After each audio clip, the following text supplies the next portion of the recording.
수예배를 들으시려고 이 시간 영상 앞에 모이신 여러분들 진심으로 환영합니다.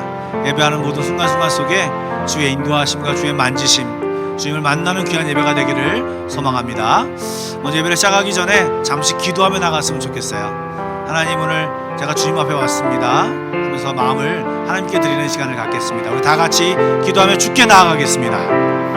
사랑해 주님 감사드립니다. 오늘도 주님 앞에 왔사오니 하나님 만나주시고 인도하여 주옵소서. 찬양할 때, 기도할 때, 하나님 또한 말씀을 들을 때 주의 놀라우신 은혜가 넘치게 하여 주옵소서. 연약합니다, 부족합니다. 우리의 부족함을 숨기시고 성령님 우리를 각자 만져주시며 주의 이 은혜로 이끌어 주시옵소서. 기대합니다, 사모합니다, 주여 갈망합니다. 함께하여 주시옵소서.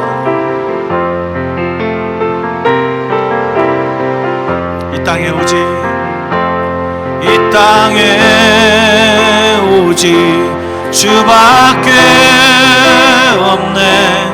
그 무엇도 나를 채울 수 없네. 주님의 평안 내 안에 있네. 그 누구도 빼앗을 수 없네. 이 땅에 오직, 이 땅에 오직 주밖에 없네. 그 무엇도 나를 채울 수 없네. 주님의 평안 내 안에 있네. 그 누구도 빼앗을 수. 다시 한번 찬양할까요? 이 땅에 오직 주밖에 없습니다. 이 땅에 오직 주밖에 없네. 그 무엇도 나를 채울 수 없네. 주님의 평안 내 안에 있네. 그 누구도 빼앗을 수 없네. 이 땅에 오직, 이 땅에 오직 주밖에 없네. 그 무엇도 나를 채울 수 없네. 주님의 평안 내 안에 있네. 그 누구도 빼앗을 수 없네. 아멘. 이 시간 힘차게 막 쉬면서 슬픈 마음 있는 사람 찬양하겠습니다. 힘차게 찬양할게요.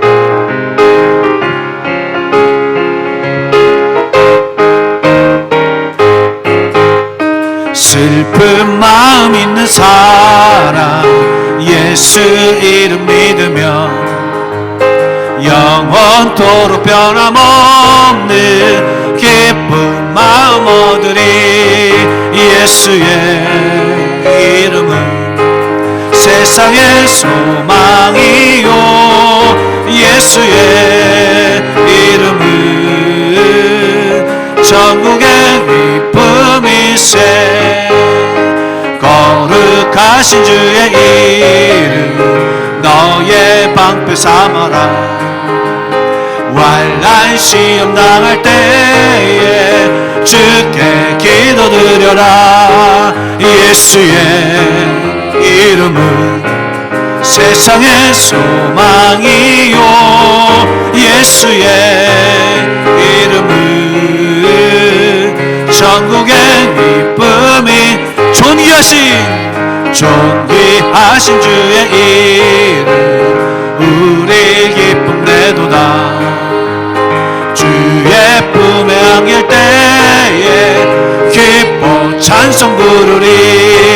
예수의 이름은 세상의 소망이요.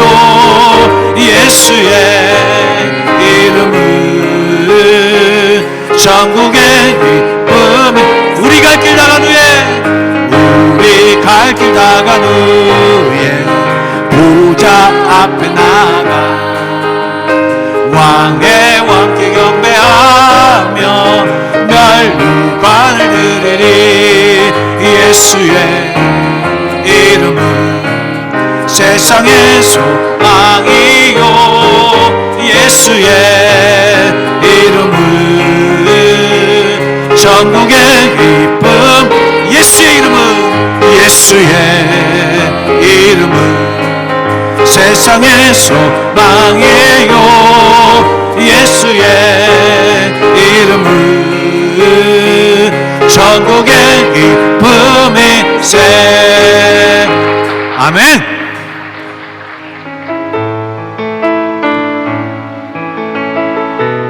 주님 앞에 가까이 나가면서 시간 찬양하며 나가기 원합니다. 간절히 찬양하기 원합니다. 주께 가까이 나를 이끄소서 간절히 주님만을 원합니다. 채워주소서 주의 사랑을 진정한 찬양 드릴 수 있도록 주께 가까이 나를 이끌소서 간절히 주님만을 원합니다. 채워주소서 주의 사랑을 진정한 찬양 드릴 수 있도록 목마른 나의 영혼 주를 부르니 나의 맘 만져 주소서 주님만을 원합니다. 더 원합니다. 나의 맘 만져 주소서 주께 가까이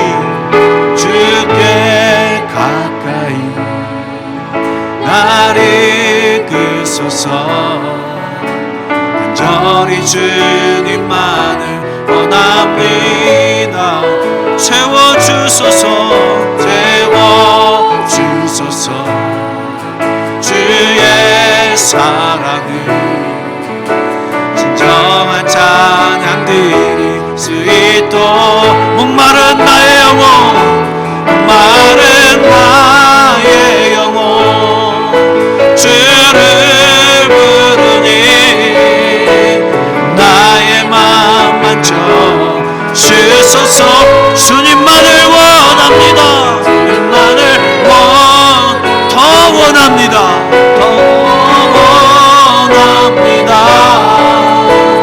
나의 맘 만져 주소 목마른 나의 영혼 주를 부르니 나의 맘 만져 주소서 주님만을 원합니다. 더 원합니다.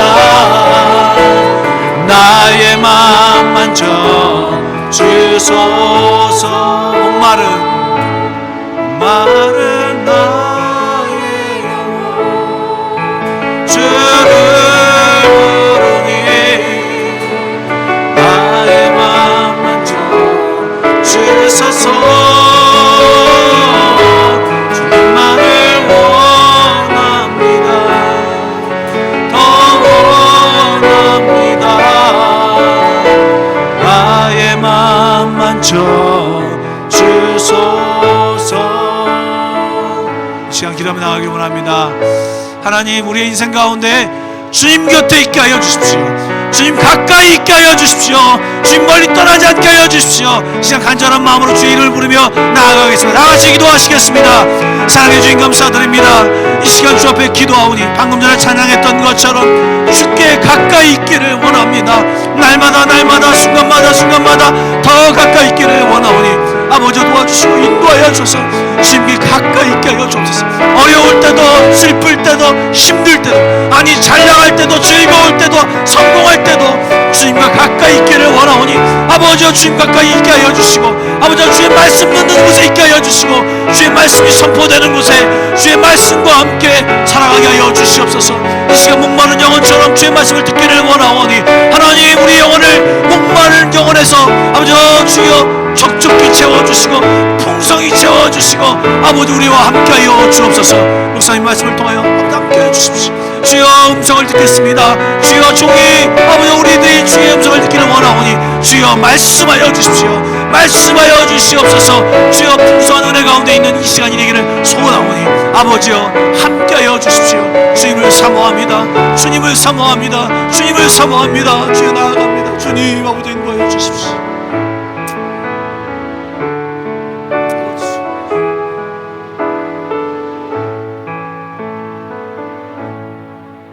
하나님 아버지, 그렇습니다. 오늘 우리가 주님과 가까이 하는 삶이 되기를 원합니다. 하나님 우리의 힘으로 할 수 없사오니 오늘도 우리를 주께 가까이 이끌어 주시고 주님과 동행하는 삶 되게 하여 주옵소서. 아버지 하나님, 오늘도 말씀을 듣습니다. 하나님 이 말씀이 우리의 삶 가운데 힘이 되게 하여 주시고 삶의 표준이 될 수 있도록 주님 역사하여 주옵소서. 말하는 이와 듣는 이가 하나님께 순종하는 시간 될 수 있도록 주님 은혜를 더하여 주옵소서. 모든 것을 우리 주님께 의탁드리며 예수님의 이름으로 기도드리옵나이다. 아멘. 네, 오늘 우리에게 주시는 하나님의 말씀은 신약성경 요한복음 2장 1절로 11절의 말씀입니다. 신약성경 요한복음 2장 1절로 11절의 말씀입니다. 찾으셨으면 제가 봉독하도록 하겠습니다. 사흘째 되던 날 갈릴리 가나에 혼례가 있어 예수의 어머니도 거기 계시고 예수와 그 제자들도 혼례의 청함을 받았더니 포도주가 떨어진지라 예수의 어머니가 예수에게 이르되 저들에게 포도주가 없다 하니 예수께서 이르시되 여자여 나와 무슨 상관이 있나이까 내 때가 아직 이르지 아니하였나이다. 그의 어머니가 하인들에게 이르되 너희에게 무슨 말씀을 하시든지 그대로 하라 하니라. 거기에 유대인의 정결 예식을 따라 두세 통 드는 돌 항아리 6이 놓였는지라. 예수께서 그들에게 이르시되 항아리에 물을 채우라 하신즉 아기까지 채우니 이제는 떠서 연회장에게 갖다 주라 하심에 갖다 주었더니 연회장은 물로 된 포도주를 맛보고도 어디서 났는지 알지 못하되 물 떠온 하인들은 알더라. 연회장이 신랑을 불러 말하되 사람마다 먼저 좋은 포도주를 내고 취한 후에 낮은 것을 내거늘 그대는 지금까지 좋은 포도주를 두었도다 하니라. 예수께서 이 첫 표적을 갈릴리 가나에서 행하여 그의 영광을 나타내심에 제자들이 그를 믿으니라. 아멘. 네, 평안하시죠? 오늘도 우리가 함께 하나님의 말씀을 나눌 때 하나님 주시는 깊은 은혜가, 큰 은혜가 있을 줄 믿습니다. 네, 가끔가다 우리가 아는 말씀 중에서 사실 말씀의 의도와 다르게 적용되는 말씀들이 종종 있는데요. 뭐가 있을까요? 대표적으로 설교 시간에, 예배 시간에 한참을 졸고 나서 예배가 끝나고 뭐라고 합니까? 하나님께서 그 사랑하시는 자에게 잠을 주시는도다라는 시편 127편의 말씀을 인용하기도 합니다. 또 술을 마시는 사람이 술을 마시면서 뭐라고 하죠? 예수님께서 술도 만드셨는데, 포도주도 만드셨는데 그깟 술 좀 마시면 어떠냐라고 그렇게 비유하면서 오늘 요한복음 2장의 말씀을 또 적용하기도 합니다. 사실 농담 섞인 말들이지만요, 오늘 본문은, 오늘 요한복음 2장 본문은요, 그 목적과 의도를 잘 파악하기가 쉽지 않은 본문이기도 합니다. 그래서 오늘 저는요, 여러분과 함께 이 본문의 말씀을 가지고 하나님의 은혜를 함께 나누고자 합니다. 여러분, 오늘 말씀을 보시면 오늘 본문의 예수님은 제자들과 함께 가나에 있는 혼례잔치, 혼인잔치에 초대받아서 가시게 됩니다. 당시 유대인들의 결혼식은 보통 일주일 정도를 이렇게 계속 사람들을 초대하고 주위 사람들, 마을 사람들을 불러서 먹고 마시는 축제로 했다고 합니다. 그런데 이때 축제를 제공하는 신랑 측이 이 손님 대접을 소홀히 하게 되면 당시 사람들의 생각에는 그것을 대단한 결례라고 생각했다는 것입니다. 그래서 심지어는 손님들 중에는 그러한 결례를 행하는 주인을 법정에 소송하는 경우도 있었다고 합니다. 그랬으니 오늘 본문에 가나 혼인잔치의 이 혼례식이 이제 막 시작했는데 포도주가 떨어졌다는 것은 제법 큰일이 생긴 것입니다. 이때 우리가 잘 아는 대로 예수님의 어머니 마리아가 어떻게 하죠? 그 문제를 예수님께 해결해 주기를 요청합니다. 그러자 예수님의 반응은 어떻죠? 오늘 본문 4절을 보시면요, 이렇게 나와 있습니다. 여자여, 나와 무슨 상관이 있나이까? 내 때가 아직 이르지 아니하였나이다. 아멘. 여자여. 여러분, 유교적 사상이 가득 찬 우리로서는요, 이 여자여라는 호칭을 도통 이해하기가 어렵습니다. 어떻게 아무리 그래도 그렇지 어머니한테 여자여라고 호칭할 수가 있을까? 이렇게 생각이 되기도 하는데요.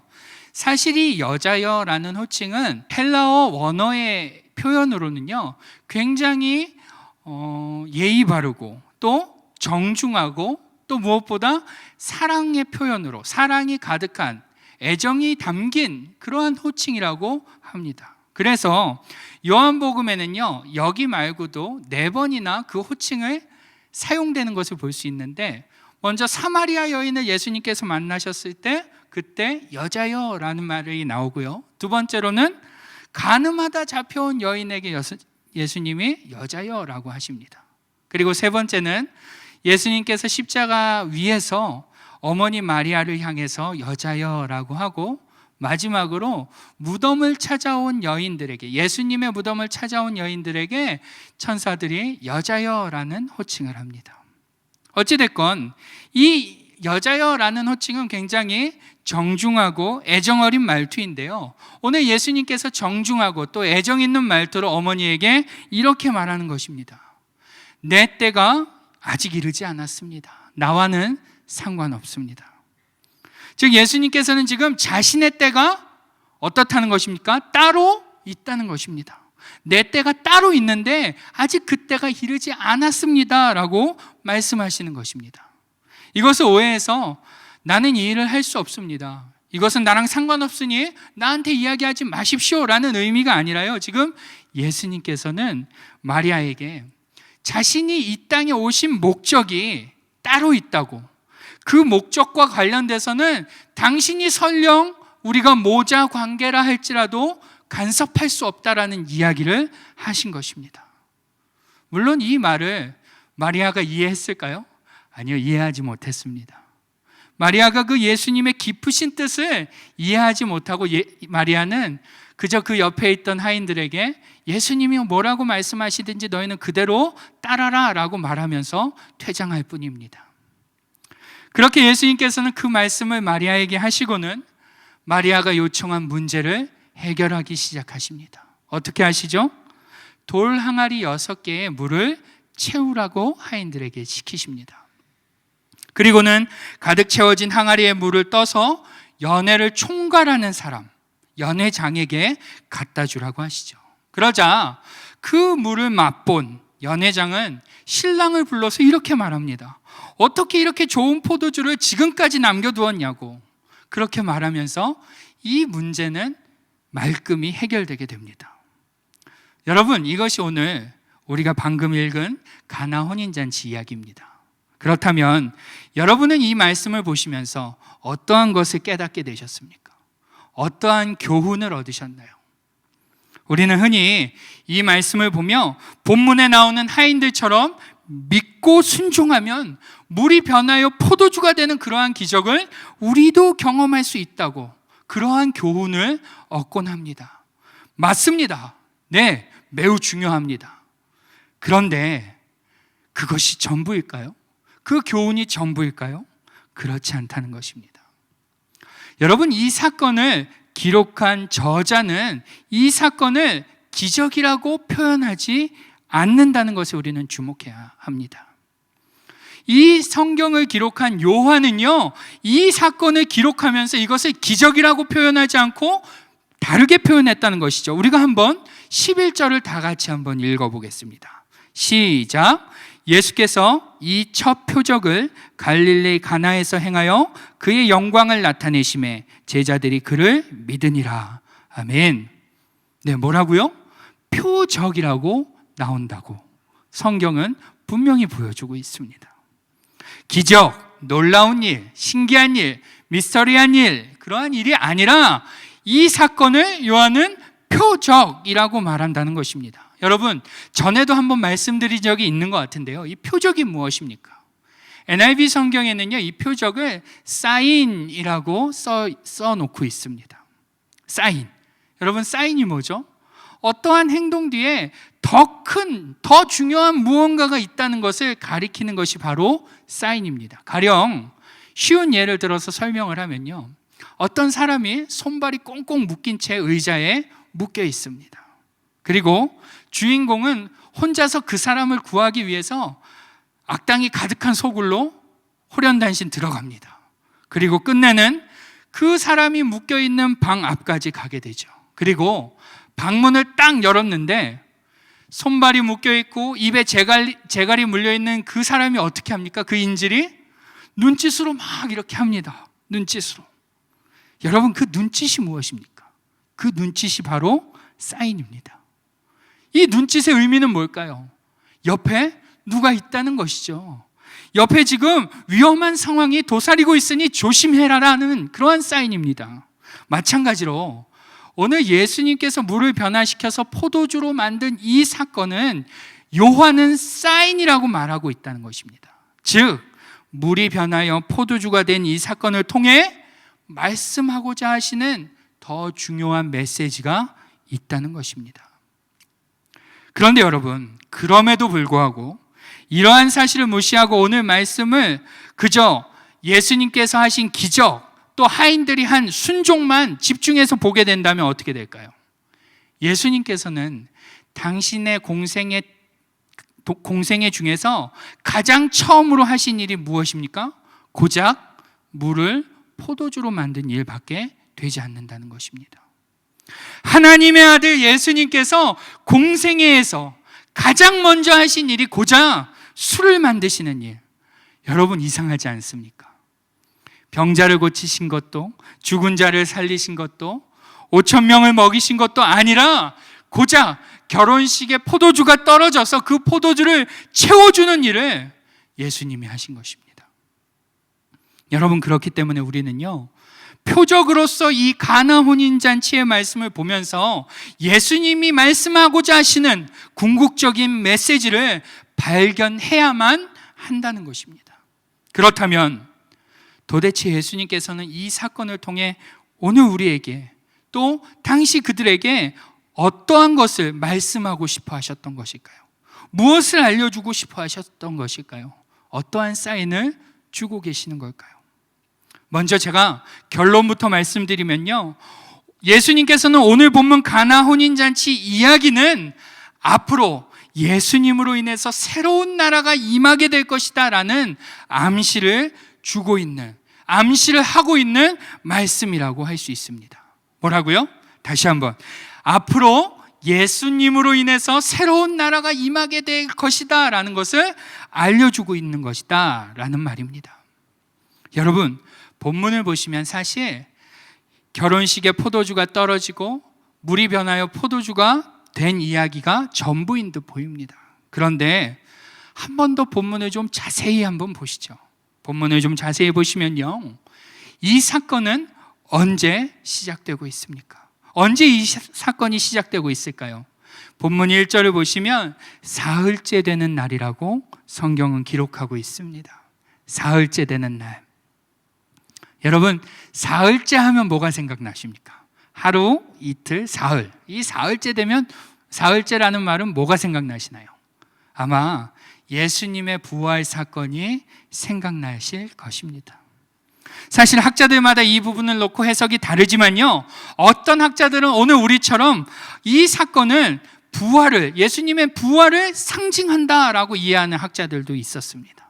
또 다른 학자들은요, 이 요한복음 1장서부터 날짜를 다 계산해서요, 요한복음 1장에 날짜가 4일이 소요됩니다. 그리고 2장에 들어와서 이 갈릴리로 오셔가지고 예수님이 3일째 되던, 하루 이틀 사흘째 되는 날이기 때문에 총 7일째 되는 날 가나온인 잔치가 있었다라고 해석하면서 이 가나온인 잔치를 하나님의 창조 사역과 연관지어서 이야기하는 그런 학자들도 있습니다. 어찌됐건 뭐가 됐든 상관없이요, 그들은 모두 이 가나온인 잔치 이야기 안에는 새 창조, 부활과 같은 그러한 의미가 담겨져 있다고 말하고 있는 것입니다. 여러분, 어려운 말이지만요, 이 창조, 새 창조와 부활과 같은 단어가 의미하는 것이 무엇일까요? 어렵죠? 이것이 무엇을 의미할까요? 아주 간단히 쉽게 얘기하면요, 새로운 나라, 새로운 삶을 의미한다는 것입니다.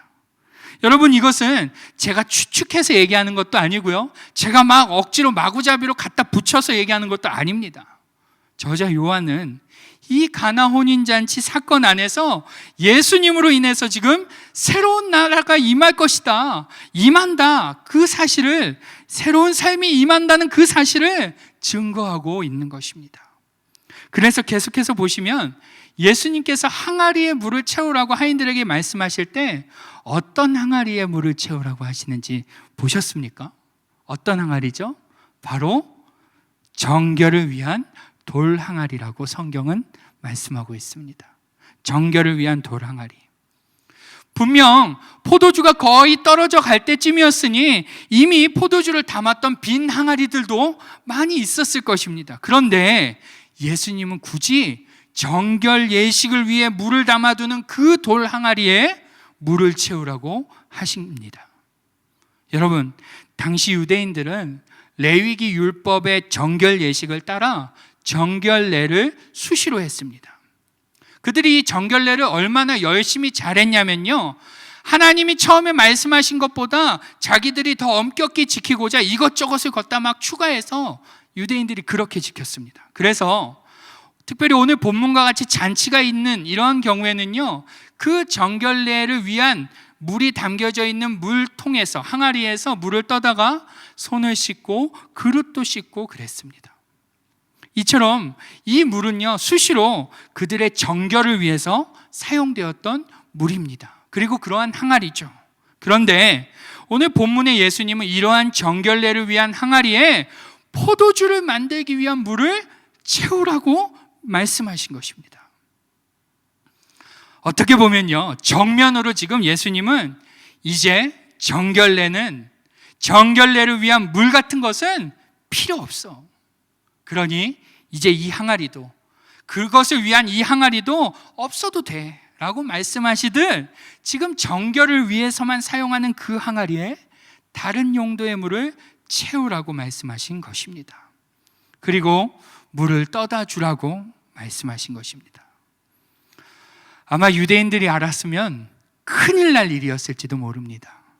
어떻게 정결례만을 위한 항아리에 다른 물을 담으라고 할 수 있지? 라고 하며 정말로 예수님의 공생의 처음을 곤욕을 치를 수 있었던 그러한 사건입니다. 심지어요, 이제 그 항아리의 물이 포도주로 변했으니까요, 그 항아리는 더 이상 이제 정결례를 위한 항아리로 쓸 수 없게 된 것입니다. 그 항아리는 이제 포도주 항아리가 된 것입니다. 여러분, 아주 큰일 난 것입니다. 여러분, 예수님은 지금 이 사건을 통해서 이제 당신으로 인해서 옛 법의 시대는 지나가고 옛 나라는 지나가고 새로운 나라가 오게 될 것이라는 사실을 지금 명백하게 보여주고 계신 것입니다. 수시로 부정해지기 때문에 수시로 정결례를 해야만 했던 그 삶에서, 그 옛 삶에서 이제는 해방시켜 주시겠다라고 폭탄 선언을 지금 하고 계신 것입니다. 어떻게요? 당신께서 우리의 모든 죄를 지시고 십자가에 달려 죽으시고 부활하심으로 이제 더 이상의 정결례는 필요 없도록 하신 것입니다. 그렇게 예수님은 당신을 통해 새로운 나라를 주시겠다는 그 사실을 이 가나 혼인잔치를 통해서 말씀하고 계신 것입니다. 여러분, 이 정도는 돼야 예수님의 공생애에 처음으로 하는, 처음으로 하신 일로 어울리지 않습니까? 그렇죠? 적어도 예수님의 공생애 중에 제일 처음 하신 일로는 이 정도는 돼야 할 것입니다. 여러분, 그렇다면 예수님께서 공생애의 첫 사역으로 그렇게 밝히 드러내신 앞으로 예수님으로 인해서 오게 되는 그 나라는 어떨까요? 공짜로 주시는 나라니, 공짜로 주시는 것이니 시시하고 별 볼 일 없는 그런 것일까요? 아닙니다.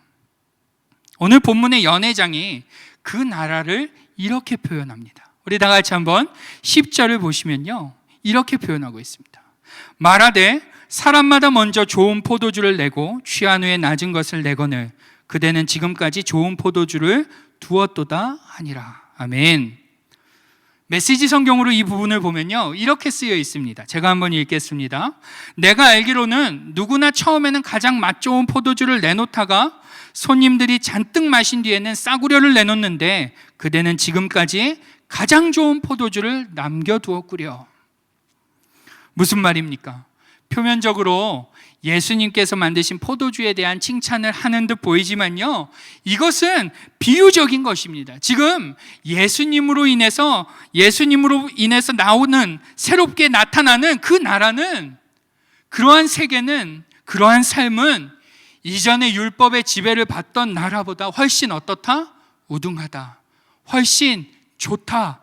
훨씬 값지다.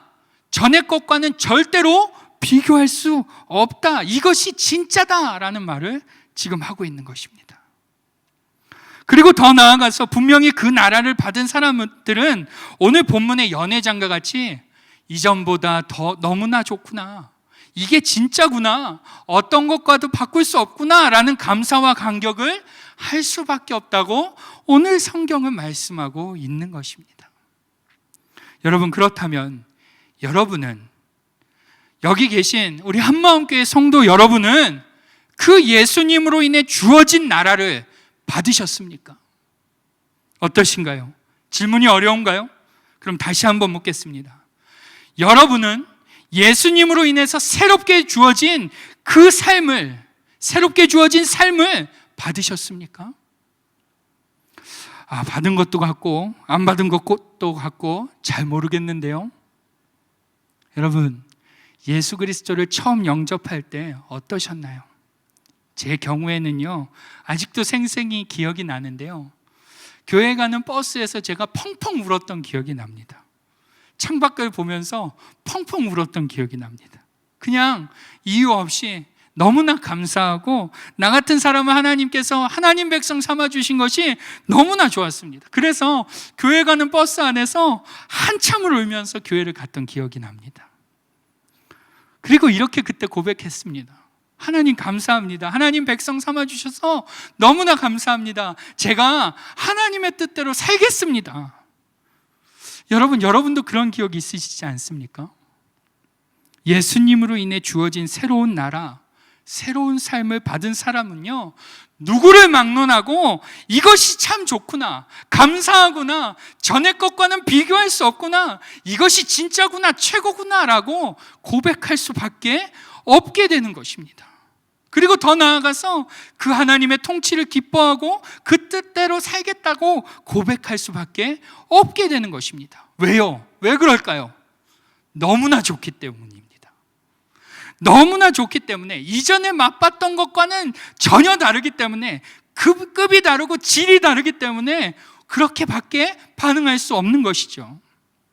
여러분, 예수님께서 우리의 죄를 지시고 십자가에 달려 죽으신 이유는 바로 이러한 삶을 우리로 살게 하기 위해서 죽으시고 부활하신 것입니다.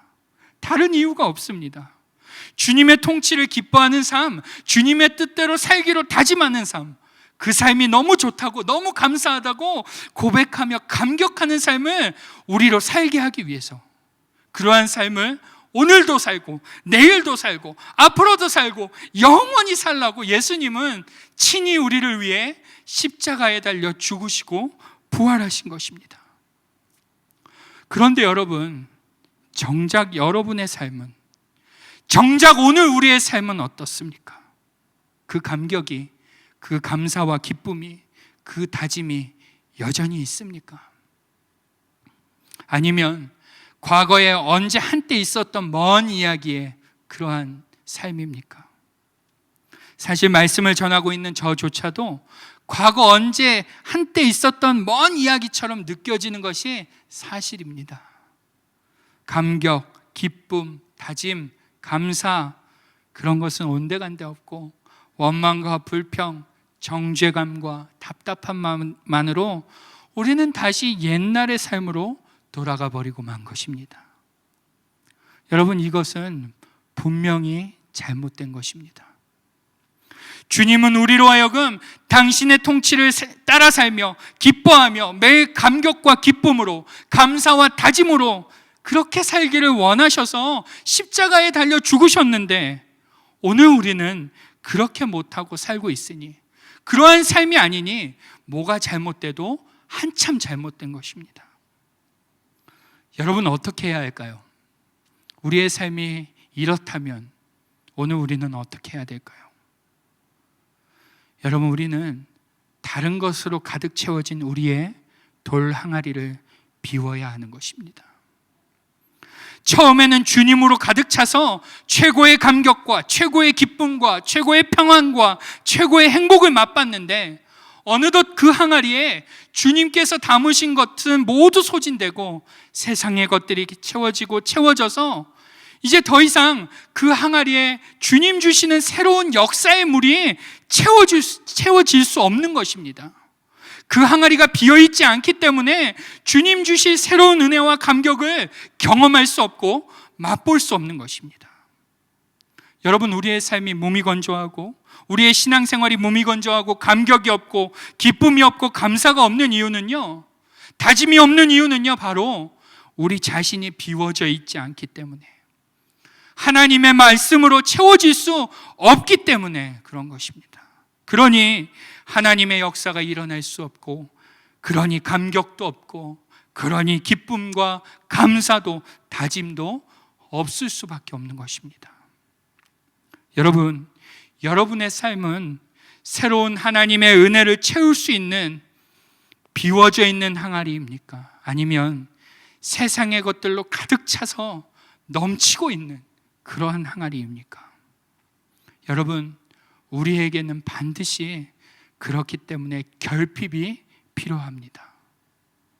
일에 있어서, 시간에 있어서, 물질에 있어서, 인간관계에 있어서 모든 부분에서 적당한 결핍과 고독이 있어야 하는 것입니다. 그래야 오늘 본문의 마리아처럼 예수님께 부족하다고, 떨어질 것 같다고, 없어질 것 같다고 그렇게라도 하나님의 은혜를 필요로 하며 요청할 수 있는 것입니다. 우리가 하나님의 은혜를 받기 위해서는 먼저 우리의 삶에 가득 차 있는 세상 것들을 좀 비워내야 한다는 것입니다. 여러분, 우리의 삶을 한번 돌아봤으면 좋겠습니다. 내가 너무 지나치게 몰두하고 붙잡고 놓지 않으려는 것이 있지는 않은지, 그래서 하나님은 뒷전이고 어떻게든 내 삶을 내 힘으로 채워보려고 아등바등하며 그렇게 살고 있지는 않은지, 비우기보다는 채우기 위한 삶이 아닌지, 여러분, 우리가 한번 돌아봐야 하지 않겠습니까? 여러분, 우리가 우리의 삶의 빈자리를 만들어서 그곳을 하나님의 은혜로 채울 때 분명 우리의 삶은요, 최고의 기쁨, 최고의 감사, 최고의 감격, 그리고 주님을 향한 다짐이 터져나오는 삶이 될 것입니다. 여러분, 우리 예수님은 그 일을 위해 이 땅에 오셨습니다. 앞으로 그 일을 이루시겠다는 사실을 우리로 알게 하기 위해서 물을 변화시켜서 포도주로 만드신 것입니다. 사랑하는 성도 여러분, 주님을 위한 삶의 빈자리를 만들 수 있는 여러분이 되시기를 주님의 이름으로 축원합니다. 우리의 돌 항아리를, 가득 채워져 있는 그 돌 항아리를 비우시길 바랍니다. 그리고 또 삶 가운데 생기는 결핍으로 불안해하고 초조해하지 마시고 그 결핍을 주님의 기적의 물로, 놀랍게 바꾸실 그 주님의 기적의 물로 채우시는 여러분이 되기를 주님의 이름으로 축원합니다. 분명 그 물이 변하여 포도주가 되듯 비워진 우리의 삶에 그 결핍 속에 주님의 은혜의 물이 채워져서 새로운 삶을 맛보게 될 줄 믿습니다. 오늘도 우리의 삶에 가득 채워져 있는 것이 무엇인지 그것을 비워낼 수 있는 은혜가 저와 여러분 가운데 충만히 있기를 주님의 이름으로 축원합니다. 아멘. 네, 이 시간 우리 같이 한번 기도하기를 원합니다. 같이 한번 기도할 때 하나님, 오늘 우리의 삶에 세상의 것들로 가득 채워진 것이 무엇이 있습니까? 나의 항아리가 주님의 은혜로, 주님의 역사의 물로 채워져 있는지, 아니면 세상의 것들로 채워져 있는지 다시 한번 점검하게 하여 주시고, 다시 한번 그것을 비워내고 하나님의 은혜로 가득 채우는 그러한 내가 되게 해달라고 우리 같이 한번 통성으로 기도하며 나아가겠습니다. 기도하시겠습니다. 하나님 아버지, 하나님, 오늘 우리가 하나님의 말씀이 채워져 있는지, 하나님의 은혜가 채워져 있는지, 아니면 세상의 것들로 채워져 있는지 다시 한번 우리를 점검합니다. 우리의 항아리가 아버지 하나님 세상의 것들로 가득 채워져 있음으로 말미암아 오늘 우리의 삶은 감격하지 않으며 기뻐하지 않으며 감사하지 않으며 다짐할 수 없는 그러한 삶이 되어버렸음을 주님 고백합니다. 하나님, 오늘 우리의 삶이 세상의 것들로 채워져 있는 그 우리의 삶이 비워지게 하여 주시고, 다시 한번 우리를 새롭게 하시는 그 하나님의 은혜의 물로, 기적의 물로 하나님 채워질 수 있도록 역사하여 주옵소서. 하나님, 오늘도 그래서 우리의 삶이 기쁨과 감사로, 최고의 기쁨과 최고의 감사와 최고의 감격과 최고의 다짐으로 하나님 그렇게 드릴 수 있도록 하나님 역사하여 주옵소서. 오늘도 이것이 우리의 힘으로 할 수 없사오니 내주하시는 성령 하나님께서 깨닫게 하여 주시고, 다시금 그러한 역사가 가나안 혼인잔치에 있었던 그 역사가 오늘 우리의 삶에 다시금 있게 하여 주옵소서. 주님을 의지합니다. 사모합니다. 주님 함께 하여 주옵소서.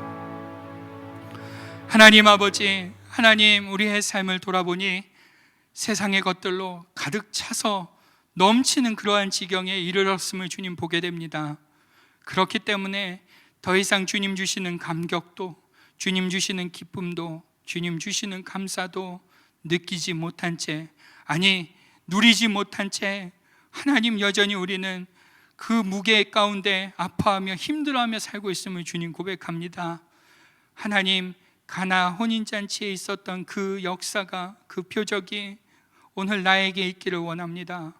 세상의 것들로 가득 차 있는 우리의 항아리가 비워지고 그 안에 우리의 삶을 새롭게 하실 하나님의 은혜의 물이, 역사의 물이, 기적의 물이 가득 차고 넘치는, 그래서 새로운 삶을 맛보는, 최고의 삶을 맛보는 그러한 우리가 되게 하여 주옵소서. 오늘도 성령 하나님께서 우리에게 그렇게 역사하여 주시고 강권하여 주실 것을 기대합니다. 주님, 앞서 행하여 주옵소서. 지금은 우리의 구주가 되시는 예수 그리스도의 은혜와 아버지 하나님의 크고 넓으신 사랑하심과 성령님의 감화 감동 내주 교통 역사하심이 오늘도 세상 것으로 가득 찬 우리의 항아리를 비우고 그 빈 곳에 하나님의 은혜를 채우기로 바라며 소망하는 한마음교회 모든 성도들 머리 위에, 저들의 가정과 직장 위에 지금부터 영원토록 함께 계시기를 간절히 축원하옵나이다. 아멘.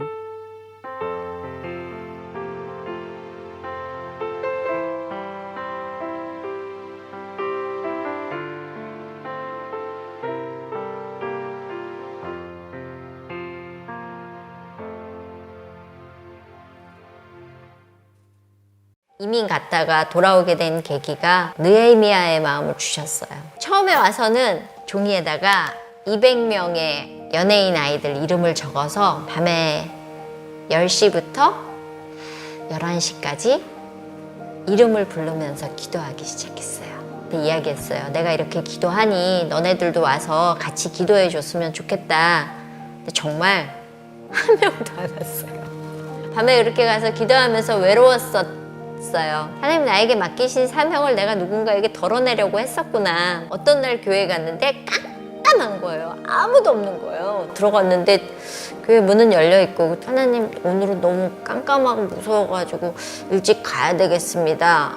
그랬더니 하나님 저에게 난 얼마나 이 집에서 무섭겠니 이렇게 이야기하시더라고요. 그때 되게 많이 울었어요. 우리가 하나님하고 가까이 있는 게 중요하지 교회가 커지는 건 중요한 게 아니더라고요. 그래서 그때부터 결정했어요. 하나님, 나라도 혼자 여기 와서 기도하겠습니다. 나라도 하나님하고 가까이 지내고 싶습니다. 그래서 그 일을 계속 했었고, 그러다 보니까 정말 변하는 아이들이 너무 많았어요. 그 감동은요, 이루 말로 다 할 수 없어요. 한 생명이 천하보다 귀하다라는 그 말씀이 뭔지도 알겠고, 왜 99마리의 양을 놓고 한 마리를 찾는지도 알겠고, 저희 연예인 연합예배라는 걸 이제 처음에 와서 시작하면서 예배 타이틀이 있어요. 하나님은 한 명의 예배자를 찾습니다. 그게 바로 당신입니다. 저는 숫자가 많아지는 거 중요하지 않아요. 하나님이 찾으시는 그 한 명? 그런 생각을 했어요. 하나님, 사람들이 많이 왔으면 좋겠습니다. 근데 하나님이 저에게 주셨던 마음은, 너는 숫자가 많아지는 걸 부흥이라고 생각하느냐? 한 명이 세워지는 게 부흥이다. 한 명이 있는 곳이면 저는 어디든지 가고요. 한 명이 세워진다면 무엇이든지 할 수 있어요. 저는 그게 열매라고 생각하거든요. 그래서 많은 걸 하려고 애쓰지 않아요. 그냥 내가 있는 이 자리에서 내가 예수로 살아내는 모습을 보면서 저 언니가 달라졌구나라는 모습을 보여주기 위해서 애쓰는 거, 막 열정을 갖고 뜨겁게 하지 않아요. 데일까봐. 정금처럼 된다는 건 그런 마음이었어요. 뜨거울 때는 불덩어리지만 그게 식으면 정금이 되더라고요. 그래서 식혀서 쓰기로 했어요. 그래서 저는 후배들한테, 어제까진 예수 잘 믿었는데 오늘 넘어졌어요. 나 정말 너무 힘들어요. 근데 그 친구들한테 제가 해줄 수 있는 얘기는, 괜찮아. 넘어져도 괜찮아. 일어나기만 해. 실수해도 괜찮아. 그게 제 말이 된 것 같아요.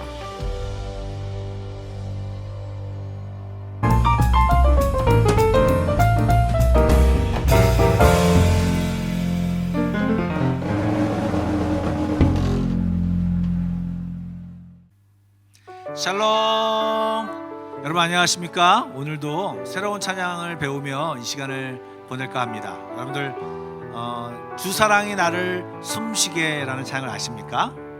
이 찬양은 2014년도 어노인팅 그 음반에 나와 있는 곡인데요, 좀 오래된 곡입니다. 그런데 교회에서 특송으로 불린 적은 있어도 부른 적이 많이 없는 것 같아서 이 노래를 좀 배울까 합니다. 여러분들 한번 들어보시고요, 이 찬양이 얼마나 좋은지 여러분 느끼시면 좋겠습니다. 우리 한번 불러볼까요?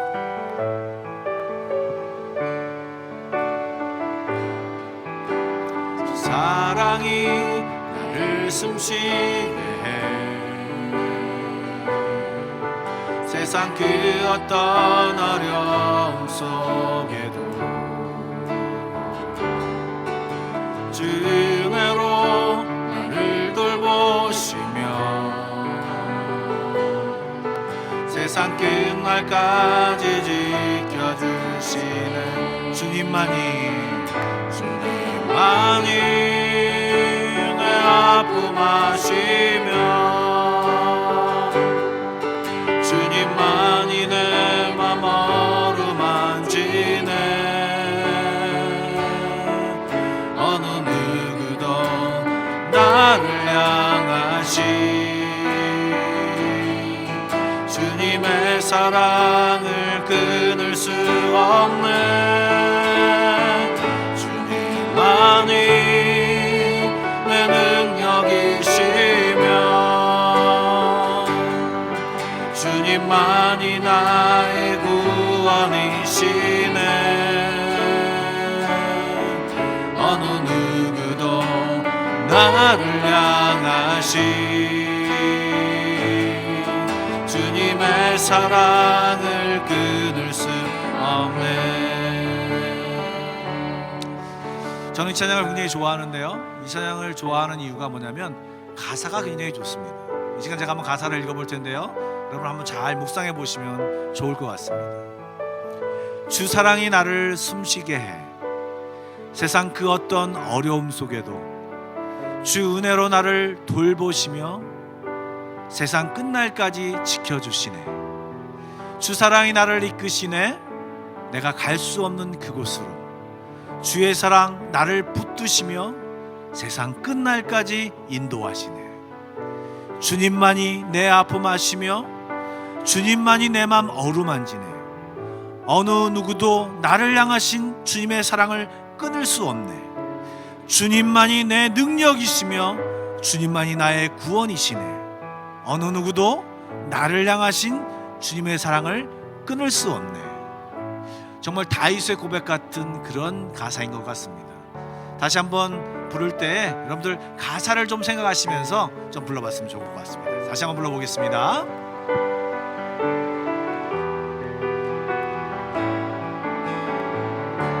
주 사랑이 나를 숨쉬게 해. 세상 그 어떤 어려움 속에도 주 은혜로 나를 돌보시며 세상 끝날까지 지켜주시. 주님만이 내 아픔 아시며 주님만이 내 아픔 아시며 주님만이 내 맘 어루만지네.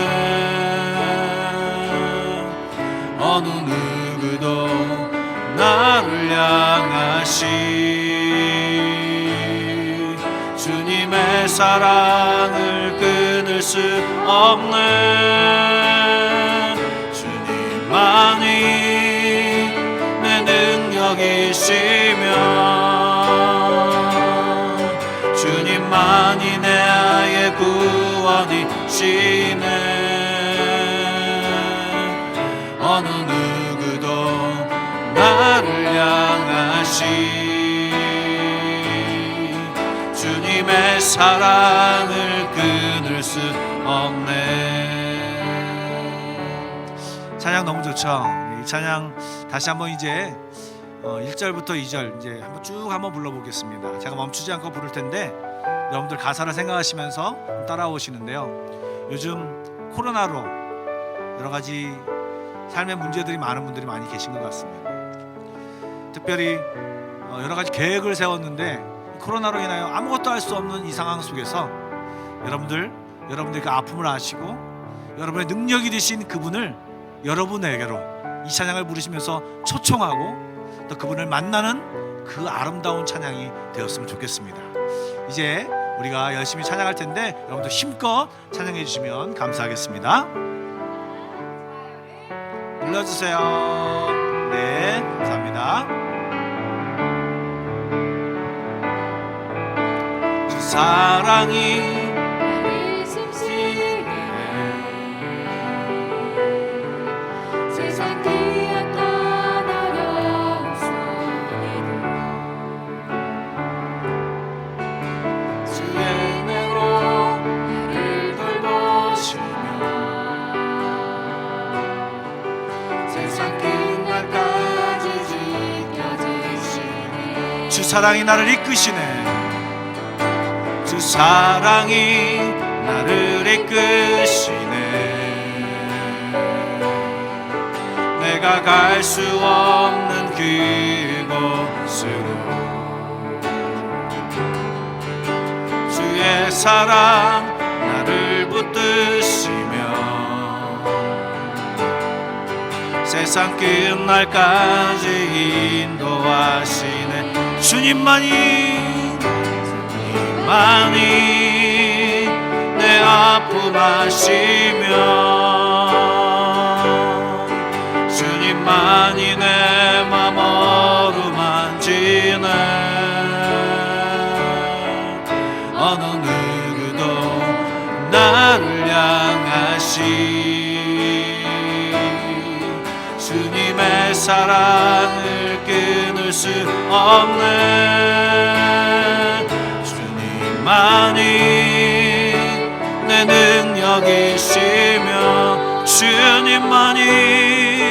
주님만이 나의 구원이시네. 어느 누구도 나를 향하시 주님의 사랑을 끊을 수 없네. 주님만이 내 아픔 아시며 주님만이 내 아픔 아시며 주님만이 내 맘 어루만지시며 주님만이 내 맘 어루만지네. 어느 누구도 나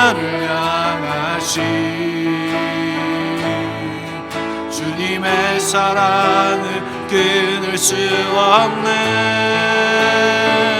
주님만이 내 능력이시며 주님만이 나의 구원이시네. 어느 누구도 나를 향하시 주님의 사랑을 끊을 수 없네. 어느 누구도